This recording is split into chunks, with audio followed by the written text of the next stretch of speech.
Selamat datang di Kota Batam, kota penuh harapan dan kesempatan.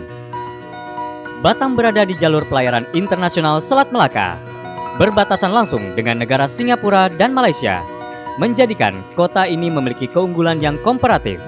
Perkenalkan, nama saya Adila Ramandita Zulkarnain dengan NPM 210653874 akan membahas mengenai air minum di Kota Batam. Sumber utama air bersih Kota Batam berasal dari air hujan yang ditampung melalui 9 waduk yang telah dibangun dengan kapasitas total lebih dari 151 juta meter kubik. BPS Kota Batam mencatat bahwa sejak tahun 2018, lebih dari 90% rumah tangga sudah memiliki akses terhadap sumber air minum yang layak, sehingga hampir seluruh responden kuesioner sudah terpenuhi kebutuhan akan air bersihnya termasuk kebutuhan air minum. Namun, permasalahan yang dialami Kota Batam terkait air bersih adalah gangguan distribusi. Pemadaman air sementara masih cukup sering dialami oleh beberapa warga yang biasanya terjadi karena spam Kota Batam mengalami kebocoran jaringan pipa. Terlepas dari permasalahan yang ada, sebagian besar responden kuesioner tidak merasakan adanya perbedaan kuantitas dan kualitas air sebelum dan sesudah pandemi, sehingga dapat dikatakan bahwa pelayanan spam Batam tetap optimal meskipun di situasi pandemi. Selain itu, masyarakat Batam juga tidak memiliki keluhan penyakit terkait kualitas pasokan air yang mereka peroleh. Dari data-data tersebut, menurut saya Kota Batam belum sepenuhnya memenuhi target ke-6 SDGs 2030, khususnya target 6.1 dan 6.4. Akan tetapi, Kota Batam dapat dikatakan sudah hampir memenuhi SDGs target ke-3.4 dan 3.9. Perkenalkan, nama saya Naila Fahria dengan NPM 21066500140. Saya ingin mempresentasikan mengenai air limbah domestik. Hasil kuesioner menunjukkan bahwa terdapat 25% masyarakat Kota Batam yang tidak menguras tangki septik dengan rutin. Tangki septik individu yang merupakan alat esensial dalam pengolahan air limbah domestik juga masih menunjukkan angka 48,1% ketidaklayakan, sehingga dapat menghambat Kota Batam dalam mencapai SDG 6. Profil sanitasi Kota Batam juga menunjukkan bahwa 0,52% penduduk melakukan BABS atau lebih dikenal dengan buang air besar sembarangan. Hal ini terjadi karena mayoritas penduduk Kota Batam hobi memancing dan mereka memilih untuk melakukan BAB di area pemancingan tersebut. Kembali, saya Herman Fikri dengan nomor pokok mahasiswa 21067306684. Saya akan melanjutkan pembahasan terkait dengan air limbah domestik di Kota Batam. Kota Batam sendiri sudah memiliki fasilitas yaitu IPAL atau instalasi pengolahan air limbah. Kapasitas IPAL yang sudah terpasang sepanjang 114,3 km tersebut adalah sebesar 200.000 meter kubik per detik, sudah menjangkau 11.000 rumah. IPAL tersebut akan menghasilkan 8 meter kubik pupuk kompos per hari. BB Batam akan memperluas pembangunan IPAL pada 6 titik lainnya di Kota Batam. Berdasarkan data dari kuesioner, ditemukan mayoritas responden merasa tingkat kepedulian masyarakat di sekitarnya terhadap air limbah domestik berada pada tingkat 2 dan 3 dari skala 4. Pada peta sistem pengolahan air limbah domestik di Kota Batam, masih terdapat banyak daerah yang belum memiliki sistem pengolahan air limbah domestik. Pembangunan fasilitas pengolahan air limbah sendiri sudah mencerminkan keseriusan pemerintah Kota Batam dalam memenuhi SDGs nomor 6 walaupun masih harus ditingkatkan. Perkenalkan kembali, nama saya Muhammad Fadlan Rizky, nomor pokok mahasiswa 21066500084. Jadi pada kesempatan kali ini saya akan menjelaskan tentang air limbah non-domestik di Kota Batam. Untuk data sekunder dapat diambil kesimpulan bahwa permasalahan yang mendominasi di Kota Batam mengenai air limbah non-domestik itu adalah oil spills. Dapat dilihat pada website DLH, terutama pada bagian berita, bahwa permasalahan utama air limbah non-domestik di Kota Batam itu adalah oil spills. Selanjutnya untuk kesimpulan dari data primer, terutama kuesioner, dapat diambil kesimpulan bahwa kondisi badan air di sekitar tempat tinggal para responden itu terbilang cukup baik, dengan 19 orang yang menjawab bahwa kondisi badan air di sekitar tempat tinggal mereka itu tidak tercemar. Kemudian untuk dampak pencemaran air limbah non-domestik ini sendiri di Kota Batam itu juga masih sedikit. Jadi dari 32 responden, 29 menjawab bahwa mereka tidak pernah mengalami dampak pencemaran air limbah non-domestik. Sedangkan 3 lainnya menjawab pernah, seperti diare dan penyakit kulit. Untuk pemenuhan SDG sendiri, Kota Batam ini masih dalam progres dalam pemenuhan SDG terkait air limbah non-domestik, terutama SDG 6.3 dan SDG 14. Selanjutnya, saya akan menjelaskan mengenai permasalahan limbah padat di Kota Batam. Sebelumnya, perkenalkan kembali, nama saya Aurelia Maharani dengan NPM 210665480. Berdasarkan SDG ke-12, pada tahun 2030 direncanakan akan dilakukan pengurangan separuh dari jumlah sampah pangan global per kapita dan secara substansial akan mengurangi produksi limbah melalui gerakan 3R, yaitu Reduce, Reuse, Recycle. Berdasarkan hasil kuesioner yang telah kami sabarkan, ketika ditanya apakah masyarakat di Batam sudah memisahkan sampahnya sesuai jenisnya, sebanyak 71,9% menjawab tidak, dan sebanyak 28,1% menjawab sudah memisahkan sampah sesuai jenisnya. Selanjutnya, saya akan menjelaskan mengenai mekanisme pengambilan sampah di Kota Batam. Yang pertama, sampah dari rumah setiap masyarakat akan diambil sebanyak 1 hingga 2 kali dalam seminggu. Selanjutnya, petugas kebersihan akan membawa sampah tersebut ke titik-titik pengumpulan sampah yang telah ditentukan. Dari titik tersebut akan diangkut menggunakan lori atau dump truck oleh DLH Kota Batam yang selanjutnya akan dibawa ke TPA Punggur.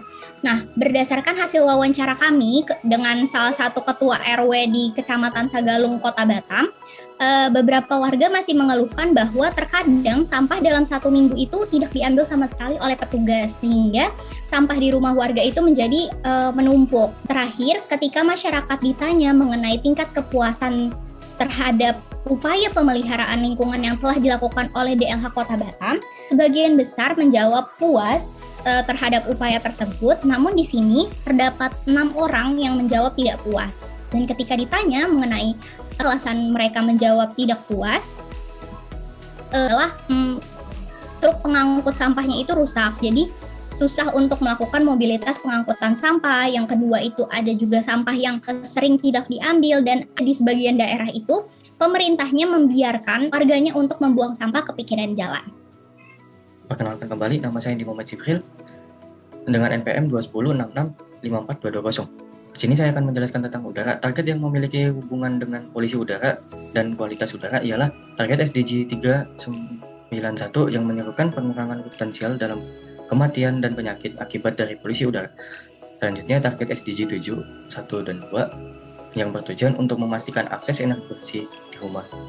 Selanjutnya ialah target SDG 1162 yang bertujuan untuk mengurangi dampak lingkungan kota dengan meningkatkan kualitas udara. Sumber-sumber yang menjadi utama pencemaran udara ialah berdasarkan data yang dikonfirmasi oleh Ketua RW 13 ialah pembakaran sampah secara terbuka. Dan selanjutnya ialah solusi yang pernah diterapkan oleh pemerintah Kota Batam ialah pembangunan EBT yang PLTS terapung dan juga masih banyaknya kawasan hutan hijau dan juga pembangunan infrastruktur dalam bidang transportasi. Rata-rata indeks pencemaran udara pada hari-hari normal biasanya ya sekitar 60 hingga 74. Hal ini tergolong kategori sedang. Saya Muhammad Rafi Akbar akan menjelaskan FB6 tentang drainase. Sebagai bagian dari pengelolaan lingkungan, peningkatan kualitas sanitasi di Kota Batam lebih difokuskan kepada upaya peningkatan kualitas sanitasi yang berbasis masyarakat. Sedangkan sebagai subsistem pengembangan kawasan, peningkatan kualitas sanitasi di Kota Batam difokuskan kepada penataan drainase lingkungan dan pencegahan kontaminasi terhadap air, tanah oleh limbah hasil kegiatan manusia khususnya di lingkungan pemukiman yang padat penduduk. Kebutuhan total panjang drainase yang dibangun pada periode RPJMD 2016 sampai 2021 sepanjang 22.000 meter. Kemudian sudah terrealisasi sampai dengan tahun 2019 sepanjang 29.489 meter atau dengan tingkat pencapaian sebesar 134% terhadap kebutuhan total panjang jembatan yang dibangun pada periode RPJMD 2016 sampai 2021. Kondisi drainase di Kota Batam sangat berkorelasi terhadap permasalahan klasik suatu perkotaan yakni banjir. Penyebab genangan biasanya adalah daerah cekungan dengan kapasitas saluran yang terlalu kecil. Pernyataan tersebut didukung hasil kuesioner yang menyebutkan 15,6% drainase responden sering tersumbat. Namun hasil wawancara dengan RW menyebutkan sudah ada rencana dan sedang berjalannya rencana untuk pelebaran dan perluasan dimensi drainase untuk mengurangi bencana banjir akibat curah hujan yang tinggi oleh pemerintah. Menurut saya pemerintah Batam masih ingin memenuhi SDG 6 yaitu tentang air bersih dan sanitasi.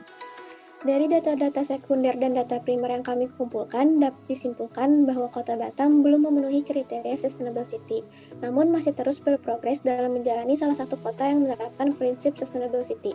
Kota Batam belum memenuhi tujuan SDG, namun masih terus berprogres dalam pemenuhan tujuan SDG. Pemerintah Kota Batam sudah membuat regulasi sebagai bentuk penanggulangan permasalahan lingkungan, namun belum berjalan dengan optimal. Kesadaran masyarakat dalam menjaga lingkungan sudah cukup baik, namun masih perlu ditingkatkan.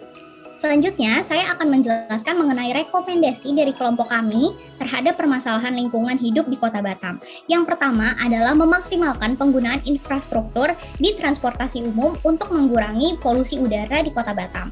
Selanjutnya adalah membuat jadwal controlling secara rutin di berbagai sektor yang memiliki pengaruh bagi banyak orang. Misalnya, controlling terhadap sampah, controlling terhadap pengelolaan air limbah, dan controlling terhadap perusahaan-perusahaan air minum. Yang ketiga adalah mulai beralih dengan penggunaan energi baru terbarukan untuk mengurangi konsumsi coal dan fossil fuels di Kota Batam. Dan yang terakhir adalah memperketat pengawasan terhadap jalannya peraturan yang berlaku. Dengan contoh, mengawasi jalannya peraturan terhadap pemeliharaan lingkungan hidup yang ada di Kota Batam.